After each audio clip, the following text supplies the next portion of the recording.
This presentation, titled Finding the Future, What Can We Do to Attract New Auditors, comes to us from LeAnn Chuboff and Skip Greenaway. LeAnn is the Vice President of Technical Affairs for the Safe Quality Food Institute, responsible for the technical elements of the SQF program, including the development, maintenance, and technical support of the SQF code and supporting materials. Albert Skip Greenaway is currently Chairman of Eagle Certification Group.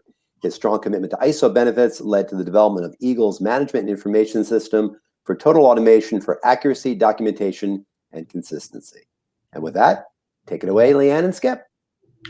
Okay, thank you. I'm going to kick things off. This is LeAnn, and I'm going to kick things off.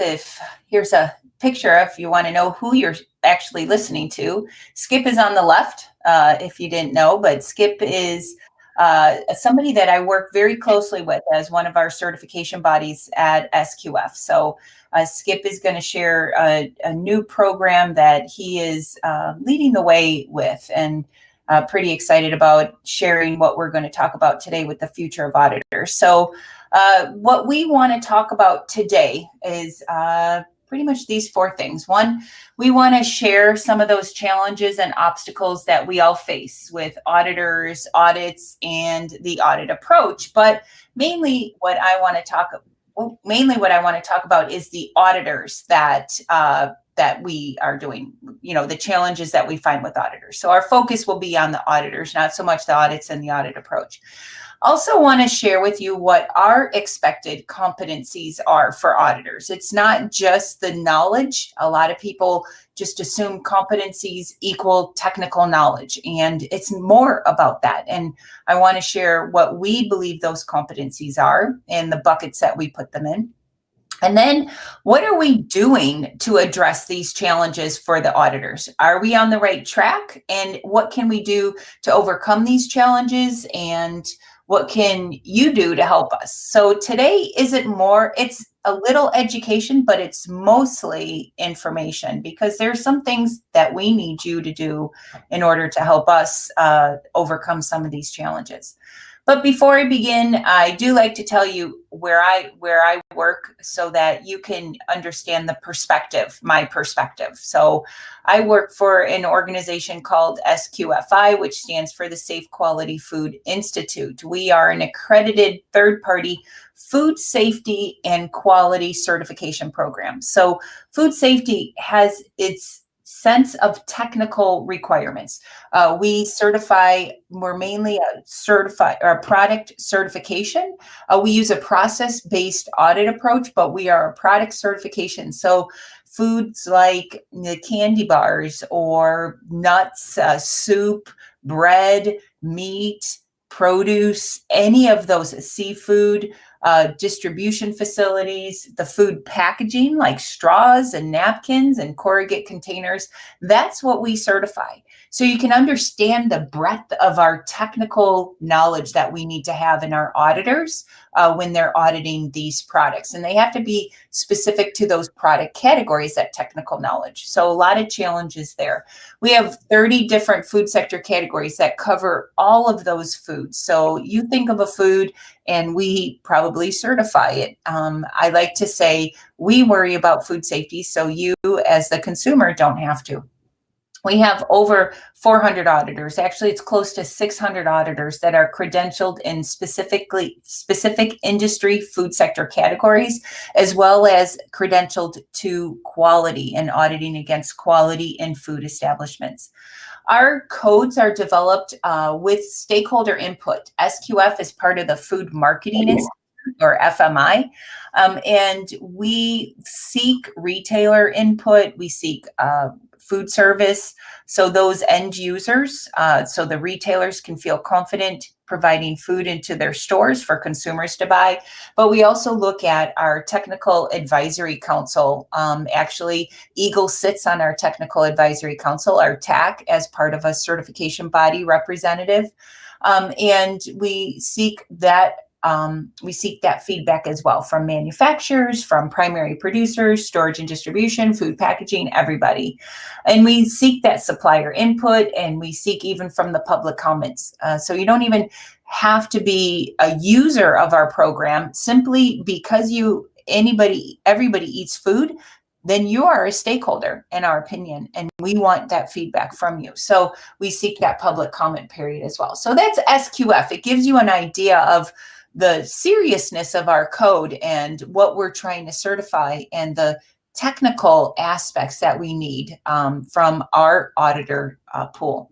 So this is the current approach. Actually, we have auditors that are coming in, and the site is deathly afraid of them, and the auditors are stressed. And I can't tell you if Captain Kirk here is actually the auditor or the site, because sometimes the auditors feel this way, that I have another audit I have to go to, and sometimes the sites feel this way, like, the auditor's coming and I don't know if I'm ready or not, or who am I going to get? What kind of auditor am I going to get? These are all serious, challenges that we face from our program. So our challenges is really, are the audit outcomes meeting expectations of our stakeholder groups? Is it meeting the expectations of the retailer? Is it meeting the expectation of the site that's being audited? Is it meeting the expectation of the certification body? Is it meeting the expectation of our auditors? Is it meeting the expectation of our consumers? Right? So are the audit outcomes meeting our expectations? We have to look at our auditor pool. Are they technically qualified? We have to look at the duration. Is it long enough? Are we giving our auditors enough time to audit? Somebody once said that a site would rather have 1 5-day audit than 10 one-day audits, right? And so you're really looking at the fact that, do we want to expand that duration, or is it enough? Predictability of the audit, so the auditor comes in at the same time every single year. Everybody knows what the auditor likes for lunch. Everybody knows that auditor doesn't like the use of shoes, how are shoes being used, or they're really into the pest control program or the HACCP plan. And so then, sites tend to tailor to their auditors, little quirkiness, as I like to say. And then it's also the interpretation of the code requirements. Are we making that too complex for the auditor to understand, or is it too verbatim and the auditor has to audit against that code? Are we not giving enough flexibility for auditors to provide insight and feedback and really audit to the risks? And is the code so complex that the site themselves do not understand how to implement those code requirements? And are there too many codes out there? Are there too many spin-offs and addendums, and the regulatory requirements need to be audited against, and some folks want to have an addendum to that, and some buyers, like retailers, want their own addendums and audit it only against their processes. So are there too many codes out there? And then we go back into the auditor competence. Do we have the right type of auditors auditing in these situations? There's a lot of challenges, and especially in our field, in the food field, the technical requirements. You need to know specifics about salad dressing and how acid is used as a point of control versus something like ready to eat chicken, right, where temperature is used as a point of control. So you need to understand what those technical requirements are in order to conduct an effective audit, because it's not just looking at what the site is doing, but it's looking to see if the site should be doing that. So there's a lot of challenges that we face, and there's the auditor pool. It's not there. We need more auditors. We need auditors that have a wide range of technical competencies, and then put into that you need different languages because of where we're a global standard. But even in the United States, you can go into a facility and I worked in a facility, they spoke Spanish, they spoke Polish, and they spoke English. And so then you have to figure out, do I need an auditor that goes in there that speaks Spanish, Polish, and English? And if not, how do I ensure that I'm talking the talk to the facility? So lots of challenges out there. So we have some solutions, right? So for the auditor pool, we're recruiting new talent. We want to recruit new talent. And how do we go about doing that? And that's really the focus of our that's the focus of our talk today. So we're going to recruit new talent and look at auditor competence. So those are the focus of our talk today, is the auditor pool and getting new talent in there, and auditor competence, and how can we ensure we have the right type of auditors in there. As it relates to audit duration, predictability, complexity of the codes, and all the different codes that we have out there, there's solutions out there that we're working on using a process-based audit approach, looking at unannounced audits, looking at like a potential traceback audit approach. But that's for a different webinar, right? So we don't have enough time to talk about all these different things. What we really want to focus on is recruiting new talent and looking at auditor competence. So first, let's look at auditor competence and what we are evaluating and looking at for auditors. So the question, I once said to a group of auditors, actually, it was Skip's auditors at Eagle, and I said, you know, we're always looking for good auditors. And somebody's like, well, what is a good auditor? And I thought, you know what, that's a great question. What is a good auditor? What do I think is a good auditor? And so GFSI, the Global Food Safety Initiative, had a technical working group, and they evaluated auditor competence. And it looked at auditor competence, and you wanted to look and see what shapes a good auditor. So we built 3 different categories. The first category, auditing skills and knowledge. And you look at auditing skills and knowledge, seems pretty cut and dry. You need to plan and organize. You need to make sure that you have time management skills. You have to have communication skills so that you can communicate at all levels. You know, how they're collecting the audit evidence, looking at you know, their observations and document review, as well as interview skills and writing that final report. So that auditing skills and knowledge is a key component. And then you have the technical skills and knowledge, and looking at the technical part, again, understanding the risks as it relates to the product, you know, salad, the making of the salad, or the cooking of the chicken, or the roasting of the, you know, peanuts or the almonds, and understanding what those risks are and how they should be evaluated to ensure the site is doing the right thing. And then the third is lectures. Oh my gosh. And the third part, sorry about that.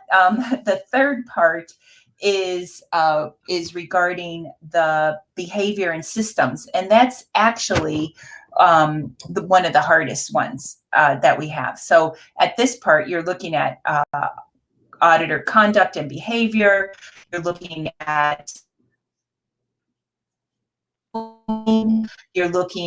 organizational behavior and practices. And I always like to say those technical skills, while hard to come by, they usually require a lot of industry experience. They usually require a university degree, are almost easier.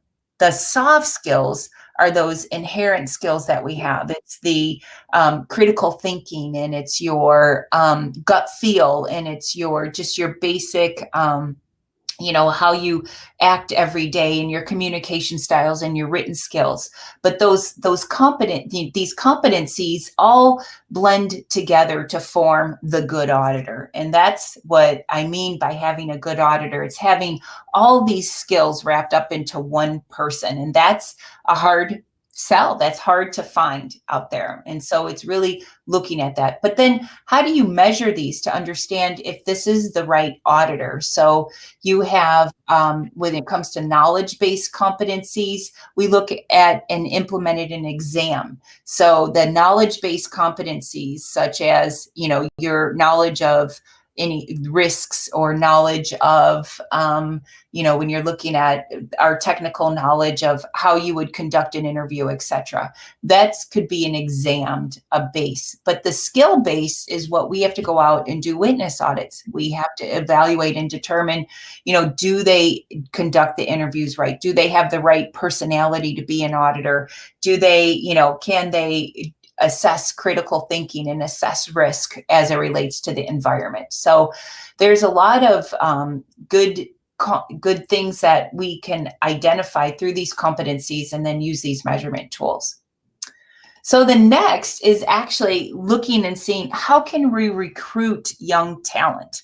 So there's some great information out there about auditing, and I'll give you my personal story. Is, I've been in the food industry my whole life. I started out as a microbiologist and worked in manufacturing plants and focused on meat-based products. And I did my own, food safety in those plants. But then I became an auditor, and I didn't even know auditing was a career, but I became an auditor, and I loved every aspect of it. I liked, I got made more money. There was great opportunities for travel, and there's good exposure to the different industry and different foods that are out there and different processes. And it really tuned in onto my critical thinking skills, and it made me just a more well-rounded professional. And I looked at it, as a career. And so what we did at the Food Marketing Institute and through the FMI Foundation is we created a scholarship program, to recruit new young talent while they're in school, to say and create this awareness that auditing can be a professional or a profession and a career path. And so we realized that fresh out of school, you do need industry experience. However, what we can do is actually create that awareness that auditing can be a career. So as the young professional is graduated from college, they can put that in the back of their mind and say, why don't I work towards auditing as a career? Why can't I got to get that industry experience? I have to get my auditing experience, but I think I would be a great auditor. So we created this foundation. We created this scholarship through the FMI Foundation. It's a $3,000 scholarship, and it's awarded annually to 15 individuals. And on top of that, they actually are giving a travel voucher as well as free registration to the SQF conference every year. And the SQF conference has over 800 people that are attending. That's 800 potential employers. So this is a desirable scholarship. One year we had 85 applicants. The first year we did it, we had like 5 applicants. And then the second year we had maybe 15 to 20. One year we had 85. This year we have like 65 different applicants applying for this award. So we're really pleased at where this has taken off. And we've actually done a study for past award winners and had some great success. Many of them have become auditors based off of, we've had it for 5 years, and many of them have already become auditors. So we're really excited about this, and I just wanted to share this opportunity with everybody as well. So the deadline for this year has passed, but next year it's open and those applications would be due by September 11th in 2020. And that's really what I have to say as it does in addressing those competencies, as well as recruiting getting that young talent in there. And I want to introduce and pass this off to Skip now, because he's going to share what he has worked and developed with the IAAR in an apprenticeship program called WorkCred. And this is a great program because this is going to look at how do we get the technical and build those technical skills for those auditors that we think would be great auditors. And so Skip, I'm going to pass it off to you. Thanks, LeAnn. I appreciate what you just shared with everybody, and it's a good lead into what hopefully I'm going to enlighten some people about a new program. But before that, just take a few seconds to give you hopefully that I have some legitimacy behind the microphone here. So I spent 35 years of my career in food manufacturing, just as LeAnn, spent her time early on the manufacturing side. And for me, then I spent the last 14 years in the certification business. And to me, it was a perfect transition from the manufacturing side to the certification, because early in the 1990s, we became involved in an ISO process 9001. We became the first meat company in the United States to be ISO 9002 certified in 1996. And that really opened my eyes to another aspect of manufacturing in terms of, by having processes, having controls, and doing a better job with accountability, it made us a better company. And so from my perspective, that's, my background. And obviously, as you've heard, I'm chairman of Eagle Certification Group, which we're a certification body, and that's all we do. But I also am here today representing the IAAR as an association, and I'll talk about who IAAR are, but I'm co-chair, of the Career Path Working Group, and that got started back in 1914, along with Penny Olette, who is a technical manager for Orion Registrars, which is a certification body out of Colorado. And our association is made up of 38 members certification in North America. So again, from my perspective, this, is about the future of auditing. But remember, even in any business venture, when paying attention to the future, we cannot forget about the basics. So I need to make sure before we get into the meat of everything, that this presentation and the discussion, is about both the basics and the future. LeAnn commented that what we are doing is tied into the basics of what is a good auditor. I think that always, to me, is a positive comment to make in terms of, she says that a lot in terms of that she gets challenged, because that's part of her responsibility in terms of how can she stand in front of a group and say, I have confidence in what's going on in the audit profession and what's going on in my company that needs to make sure that our brand is protected. So again, to me, as a member of the certification body industry, we must satisfy what LeAnn, SQF, all the CPOs and the scheme owners, as well as all of our customers who are counting on third-party conformity assessment, to use competent auditors. You're going to get tired of me saying competency, just as LeAnn, can't help but always talk about competencies.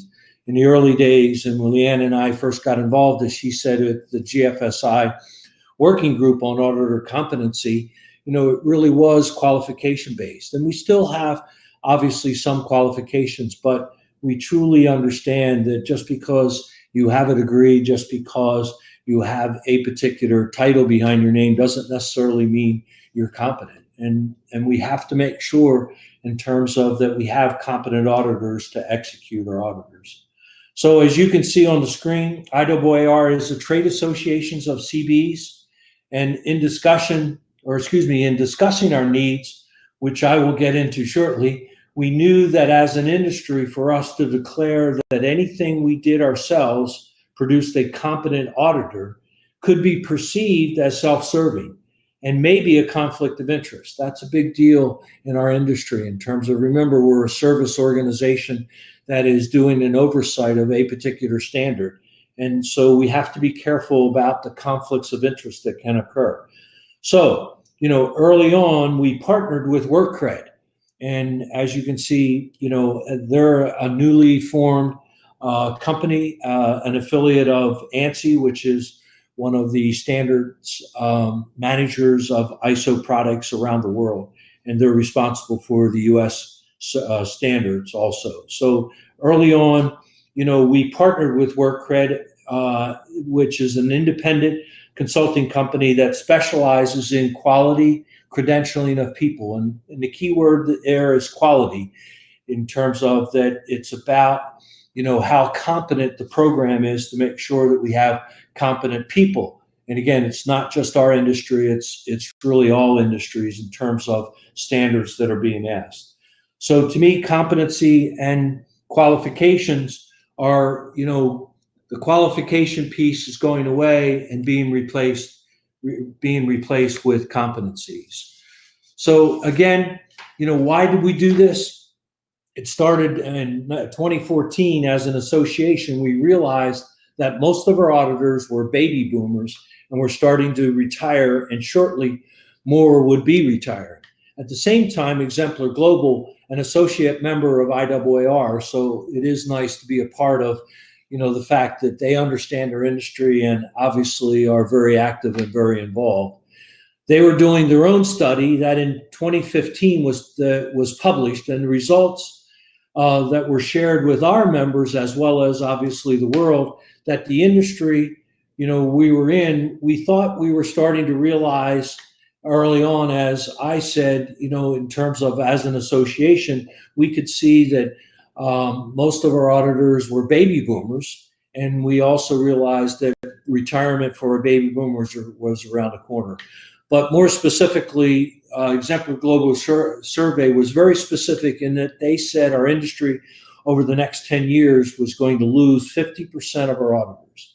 So as a group, which started by suggesting and working on an internship program, and that group was the IAAR, we really thought that that was going to be the right way. And then when we started to have some discussions and WorkCred showed up at one of our meetings, they convinced us that although an internship program could be positive, we really had a bigger problem. We did not have a career path. And as LeAnn talked about, the realization in terms of that we need a career path, we also realized the same thing. And when we explained what we did, people thought that we were CPAs rather than management systems auditors. And in discussions with WorkCred, not only did they convince us that an apprenticeship was the best way to start a career path, they also showed us how this could be 90% competency-based through on-the-job training. And that's, the piece that I wanted to make sure that you understand, in terms of, okay, well, why WorkCred? Why do we add another, body? Why do we add potentially other costs in terms of, what is important? Well, again, as I shared with you in the beginning, that a big part of LeAnn's responsibility is protecting the SQF brand and helping to protect her industry in deciding and helping us with what is a good auditor. Okay, it is easy for us who work hard at training and setting guidelines for what we know is a good auditor, but when you declare your auditor by yourself as competent, for too many people, that self-declaration is too prejudiced. It's too self-serving. And when you get paid for something, as we do, and obviously I don't think that just because you pay for something that means you're going to be corrupted, but some people perceive that that's part of the problem. But sometimes perceptions need to be addressed. And for us, using an independent company that was an expert in people's knowledge and skills. Again, LeAnn talked about, the whole aspect of knowledge and skills being critical for competency. The same thing, with WorkCred. It was necessary, for WorkCred to explain to us that the competence was absolutely necessary for us to gain credibility, in our credentialed apprenticeship program. And WorkCred was the perfect hire, for this task for IAAR and our industry. But it also opened the door to another new program, the Department of Labor's newly established apprenticeship program, initiative. And in May of 2016, IAAR and WorkCred, we met with the Department of Labor to discuss our industry and our desire to start an apprenticeship program. And in describing our industry as a management system auditing profession, which again, the Department of Labor, as most people that are not involved with our business or our industry, really are not aware of who we are and what we, can do and what we're trying to do. But as we described our industry as a management system auditing profession, that does not have a career path, but touches almost every business and any industry around the globe, such in industries as aerospace, automotive, food, and social responsibility, to just name a few. But with the auditor backgrounds in science, engineering, math, business, and paying anywhere from an entry level of $45,000 up to $175,000, with an average of $110,000, it captured the attention of the Department of Labor. And for the next 3 years, which just really ended back in February with our approval, but they're still involved with us. We work hand in hand with WorkCred to fulfill the requirements to have our program approved. And then again, as I just said, in February of this year, the Department of Labor approved our program. In addition, approved a new job code under the guidelines of the Department of Labor's ONET called Management System Auditor. So, the components of the components of the Registered Apprenticeship Program for our IAAR Management Systems Auditor, to first show you the high-level approach, starts with employer involvement. That means that the approach is a full-time apprentice program, that is a full-time apprentice position that is hired by the certification body, which is ourselves. And to give you an idea, SQF has approximately 35 certification bodies. So it's not just one or two, there's many, many certification bodies that are trying to satisfy what LeAnn needs to protect the brand. The key from my aspect was that 90% of the program is on-the-job training by both the certification body and our customers, with still 10% being fulfilled by the colleges, community colleges, and universities around the country. A key aspect of this Department of Labor program is the commitment that IAAR program has for every key competency learned or gained. An increase in that particular apprentice wage goes along with that particular skill that he's earned and or showed the competency in. This is an important piece in terms of for the credibility. It's part of what I wanted to make sure everybody understood in terms of that. Not only is WorkCred, which is an independent outside of IAAR, but obviously everybody knows the independence of the Department of Labor, and they're very involved with the expectation of what we're responsible to do, and they continue to be paying attention to that. So the work of the program outcome, was really handled by both Stacy Wagner, who's the principal of Jarrett Wagner Group, and in addition, it was hired by IAAR at the recommendation of WorkCred as well as the Department of Labor. Stacy continues to work for us in terms of trying to do, all of the activities that we need in order to get our pilot program off the ground, which won't be until 2020. So this program, again, the pilot, will not only increase the pool of auditors, but also, we believe strongly that part of our objective is not only to fulfill our shortcomings, but also to start a career path that, because of its competency-based, it will provide a very satisfactory wage, which, I would hope all of us are concerned about. In addition, this management system auditor, related to the worldwide ISO standard 9001, it will also grow into sector-specific auditing jobs, and that's an important piece. LeAnn talks about food and especially in terms of the need for the auditors and that perspective. But this goes beyond just food. As I continue to say, it's involved in most businesses. But for us, we wanted to make sure that the program got started with the basics. We wanted to make sure that we got it off the ground as a generic management system auditing driven by 9001. And then we want to grow into the sector specific because, as LeAnn mentioned her background, she started out as a microbiologist. Well, that's pretty standard in the food industry in terms of when it comes to auditing. We need heavily driven science-based people in terms of from an educated, aspect. In the automotive and the aerospace, we need a heavily engineering background, science background also. And so that's the key for us, is to take the program from a generic sense and to even drive it into more sector, specific activities as we, too fast. So again, just a few details of the program design. Foremost, we must satisfy our customer by adding value through the knowledge of our customer requirements. Again, we must train the apprentice to execute the audit so that it adds value. Again, we're in the service business. If we can't add value, we really have nothing to sell.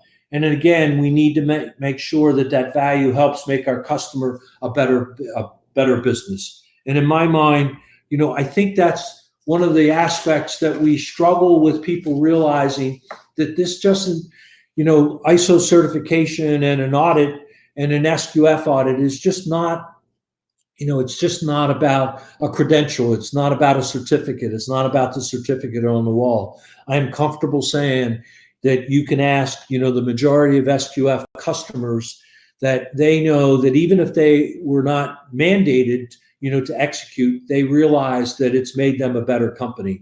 And that's important from my perspective, because again, as a businessman, as a business background, to me, it's all about why are you doing something? And if it doesn't add value for your business, or in this case, if it doesn't add value as you as an individual, then you got to look yourself in the mirror and ask you, well, why are we doing this? So this graph and / flow chart that's up there now, it shows the inner workings of the program, starting with our experts, who are now being recruited, to help make up our central committee. And the next couple slides will, focus on our central committee. But the on-the-job training, as you can see, will occur at both the employer, which is the CB, and our customer, in terms of, in addition to college education with credits earned, will be a key part of the program. With the apprentice being very involved, in terms of, at the first as an observer of actual audits, and then as, as that particular apprentice gains his competencies, and they're earned, he can become an actual member of an audit team. And what requirements to get that person there, again, has to be very specific, and you'll see in some later slides on how we'll get there. All of this will lead to a certified credential ISO 9001 management system auditor, with the future objective, as I said earlier, of sector-specific credentialing of people, involved in aerospace, automotive, and food, because again, we need to take, that general auditing competency, and then we need to take them to the next level, the next step, which is the sector specific. There's a lot more involved in auditing, in the food industry, in terms of then there might be, in some entry level business, and we accept and we realize that that's an important piece that we need to make sure we satisfy not only LeAnn, but also the consumer. Okay, so I made the point of the central committee, and the last major piece of the Department of Labor requirement is the formation of subject matter experts, that will drive the details of the knowledge and skills, that LeAnn expects out of us, and that apprentice must be competent in these knowledge and skills. And for us, we're calling this, our central committee. And, this again was a requirement and is a requirement of the Department of Labor. And we spent a lot of time, understanding, okay, what would be the makeup of the committee. We also spent a lot of time in talking, about the terms of reference. So this committee will be made up again of technical experts in the CB world, our customers' world, like Cargill, Nestle, Berry Global, which is a worldwide packaging company, associations related, to, again, the people that are in need of auditing from a business system, like, again, I keep mentioning automotive, aerospace, and food, as well as our oversight body. Again, what's nice is that, I can, again, talk about our industry and make people realize that we just aren't there to satisfy our customers, which obviously is the main objective of any business, but we also have to satisfy our oversight. And in food, what I like to also reinforce to people is, that food, we have really two oversight bodies. The SQF, as the scheme owner, is an oversight for us in terms of that we must follow those particular aspects that they expect. And we also have an ISO oversight body that is expecting us to have a higher level oversight activity that really ties into some, if not all, of the ISO procedures and practices. So again, that's the start of the central committee. And to me, this hopefully helps give you on one slide just really the big picture of the central committee. So as you can see, it's on-the-job training, the curriculum, which will be driven by the academia side, flows down to the certification bodies, which then flow down to the apprentice. And I think this is important in terms of that, as I said earlier, the certification body is really responsible for the apprentice in that it's a full-time paid position. That's what we guaranteed and we mandated, in our framework, so that the Department of Labor understood what was the expectation in terms of and how were we going to be able to recruit and how could we guarantee to them that we had a program that had some teeth and it had some substance. And then from there, that apprentice also will have some responsibility in terms of learning different industries and businesses. And again, the diversity of our customer base across all of the certification body really helps with regards to that particular activity in terms of with regards to what's going on with, the activity with regards, to the responsibilities of the central committee. And again, the main responsibility of the central committee is that this, they are going to help the certification body and the apprentice. And I think, again, that becomes very, very important that everybody recognize that, this is not just, putting together some things on paper, but it's about having some substance, that the subject matter experts expect, like LeAnn, in terms of, well, what do they expect out of that audit person? What do they expect about the audit itself? And we need to make sure that the subject matter experts, have details in terms of the training that'll be necessary, as well as exam taking or report writing that justifies the competency gain. So again, they will be very specific in developing the on-the-job training. It's not just shoving that auditor out into the world and, expecting him to be on his own, but there'll be particular on-the-job training expectations tied again back to what LeAnn said earlier, that deals with the knowledge and skills of what's expected of the auditor. And then as we get into more customer sector specific, there'll be some sector specific things that will be expected, in food. There'll be some sector specific in, again, automotive, aerospace, and other industries that we know that are committed to become a part of all of this. The central committee will also see the timeline, in terms of, and again, for us, we have two tracks. One is for an experienced person, that has a background, and what we appeal to is veterans. And that also is an important piece, for the United States and for, the world in terms of the way veterans in a lot of countries in terms of are looking, for a career path after they leave the military, even if they don't make the military career activity, they have that skill set, a maintenance person, on an aircraft, a motor pool, culinary. Most people don't realize, but all of the services have their own culinary programs. So we're involved with now understanding how can that culinary program, be transferred into some training and activity that we can gain credit for from that military person that's going through it. So in addition, they will also help us manage what we believe we will have the opportunity to earn some grants and some funding programs, whether it be from some of the private funds out there that are looking for good causes, that we will again, just by the effort that's been put into our program, know that we'll be qualifying for. So, to summarize, in terms of with what have I said, through this presentation, in terms of that we're going to employ, full-time paid apprentice.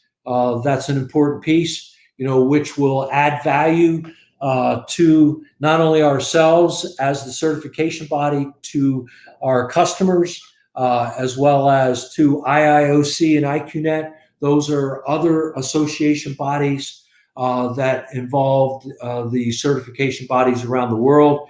And they're very much interested in paying attention to how our program gets started and the success of it, as well as our customers. Again, we've been involved with, Cargill, Coca-Cola, Danone, Nestle, Unilever, Boeing, General Motors, et cetera, who we've exposed them to what we've been working on, as well as the government.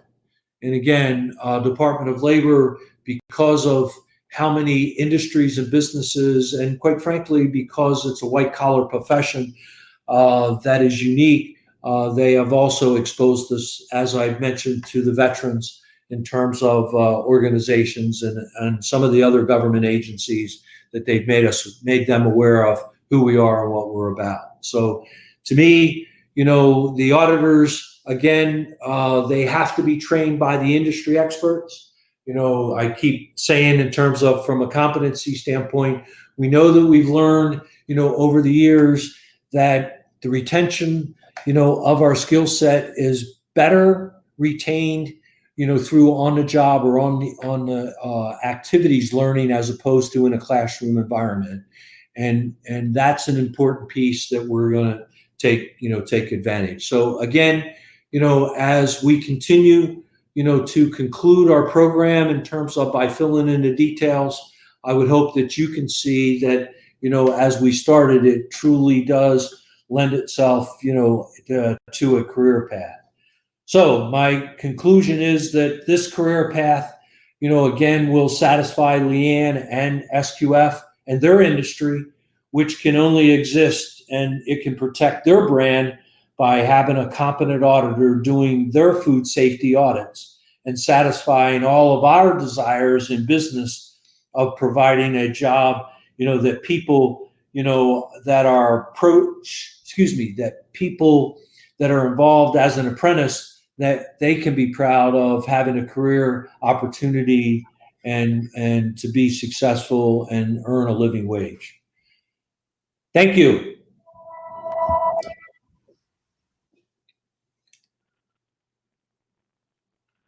Thank LeAnn Chuboff and Skip Greenaway for that really enlightening look at attracting new auditors. And thank you for doing that. And we want to say to everyone that this concludes this presentation.